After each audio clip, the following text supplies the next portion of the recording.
YouTube. It is Toy Adventures. Here again with another figure review.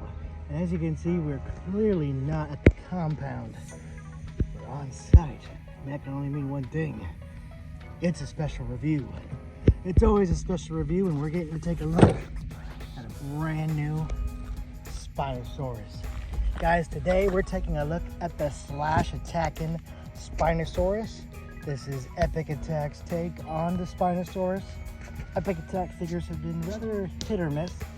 The Raptors have kind of been a miss, but the Rex and the Allosaurus have been relative hits in my opinion.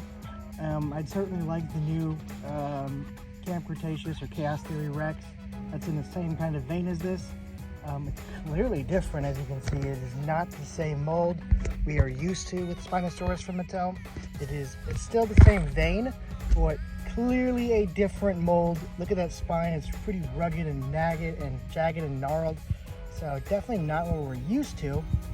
And it's just a more detailed speckle design with all these different osteoderms and bumps on there. Pretty cool. The packaging is pretty standard for Epic Attack. You know, I find myself a little disappointed with each new Spinosaurus that it's not the Hammond collection.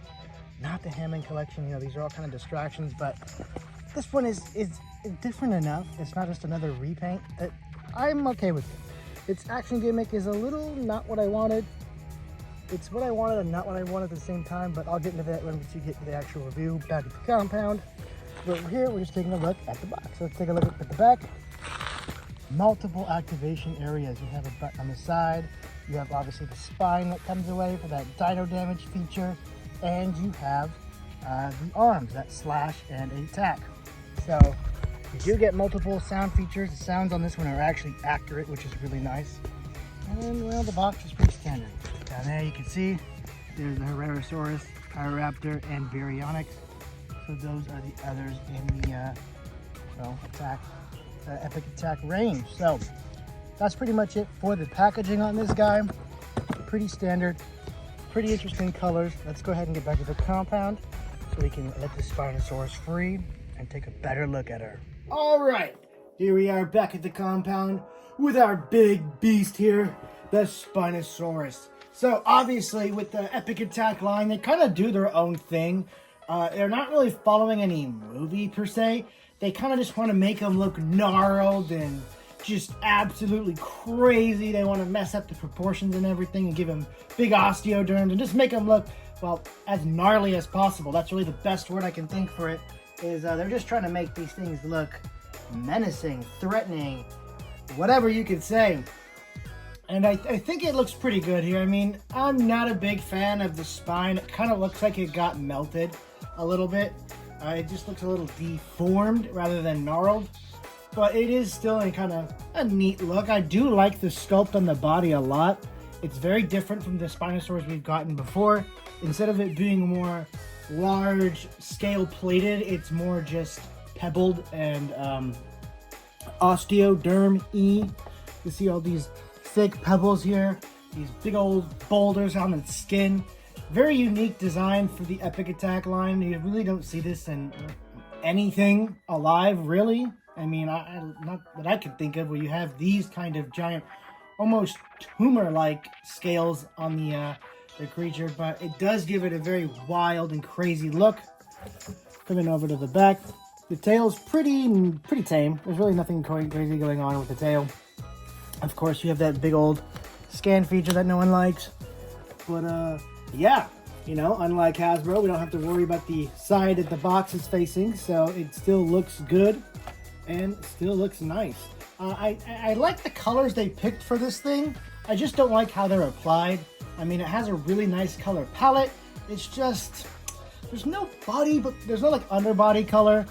Well, I guess, no, there isn't. I thought there was by the lighting, but no, it's like, I don't know, it just looks kind of incomplete, but that's kind of true with a lot of Mattel figures. So I do like the colors picked, but like I said, not how they're applied.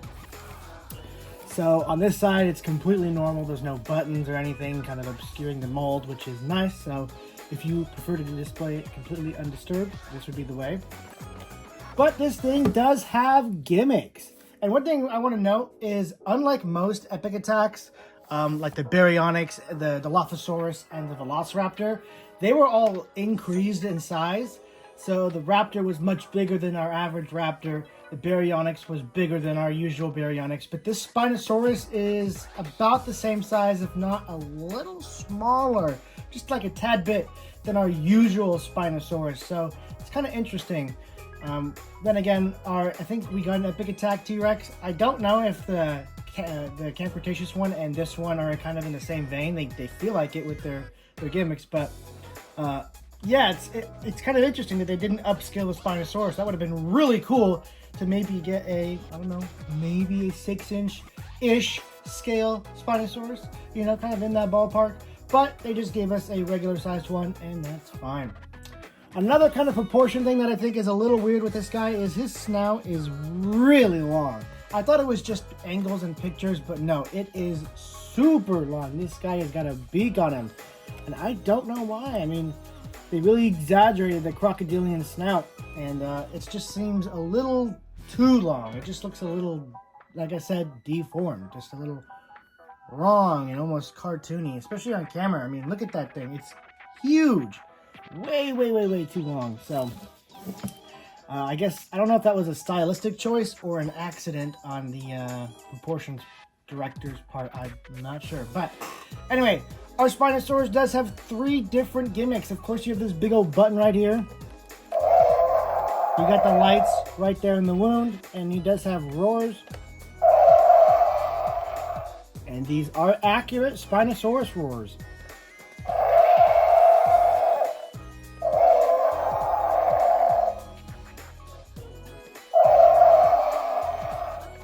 Now, I believe this is actually the first electronic Spinosaurus they've released. You guys are going to have to, correct me in the comments if I'm wrong, but I believe there's just the Legacy, the Camp Cretaceous, the Battle Damage, and then this one. So this is our first electronic Spinosaurus that actually has, well, not even that has accurate sounds, just period, our first electronic Spinosaurus. And it has accurate sounds, so a pretty good start to electronic world, but I'm kind of hoping that the next one is, you know, of course, Hammond Collection. But of course, you also have the Dino Damage. You're supposed to push this in. It's really tricky. There we go. You push it in, and I guess you got to push it down a little bit, and then the skin kind of tears away to reveal this gnarly, gigantic wound with the back spines visible. This is really cool. This I like. It's very, of course, reminiscent to classic Kenner and their Battle Damage, especially with the bones showing. Usually they would just do a scar or a scratch that would kind of go away. But this actually has the bone, so I really like that they went that extra mile to make it look Kennery. And it has a nice translucent flesh color that gives a lot of brightness and life to it, making it look alive. Really cool effect here. I really like this. And of course, instead of losing the part, it just folds right back up, so you never lose it. And then you have the arm gimmick. This is my biggest complaint with the Dinosaur. Now, I've always asked Mattel, can we please get some puppeteering Spinosauruses, you know, kind of like the epic roaring T-Rex or something like that. Something where you can hold the tail and then maneuver the head around, you know, off camera. It'd be quite useful for someone like me. But instead, we got a semi-puppeteering gimmick in the arm. You're supposed to push the arm up, and the head rotates and the mouth opens. I hate that so much, personally, because that is going to be impossible to do on camera without my hand showing. Trying to do this, as opposed to it going down, where I can much easier hide my hand with me having to pull the hand down. Big oversight trying to make the hand go up. I think that was a really bad decision. It should have gone down, or even better yet, it should have been a button on the tail or on the back of the dinosaur somewhere, you know, over here. Maybe make this the button or whatever. Anything other than the arm having to go all the way up in front of the face. It just is so inconvenient, and it really brings this figure down for me, especially in having to like film with it, because it's just going to be such a pain. And not only is its gimmick really poorly thought out, its articulation is near non-existent. Of course you have the arms, but those are action gimmicks, so I really don't count them as articulation because they don't hold the pose. The legs are ratcheted, so they're gonna go in a few different positions. And the head does not move left or right. It only can do its slight rotation. So you really don't have much at all articulation going on with this guy. It's really a tough situation. You know, with the other ones, at least you got the head rotation and whatnot. And I guess if you want that, you can go to those ones. But it was really kind of hyped to get an idea that we might get a puppeteering gimmick Spinosaurus, kind of like the Epic Roaring. But then it kind of falls flat. I'm telling you, the two Spinosauruses we want the most is, of course, the Hammond Collection one, and one kind of like the Epic Roaring T-Rex. The Epic Roaring T-Rex was a huge home run for the regular toy line, and I really, really wish they would do more large theropods just like that figure, because that figure could be a beautiful blueprint for like a future line, maybe like a future puppeteering gimmick themed line where you kind of move the head around. Who knows, maybe call it like the animatronic line or something, you know, whatever. Give it a line and then have like large dinosaurs that can do that. I think that would be a really, really nice little sub-toy line. Mattel loves doing them anyway. But that is pretty much all there is to this Spinosaurus.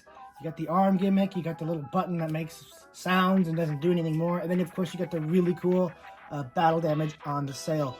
So of course now we're just gonna go ahead and compare it to its brothers and sisters. All right, so I don't have an original Legacy collection anymore. Mine's repainted, but I do have actually one that I think is better.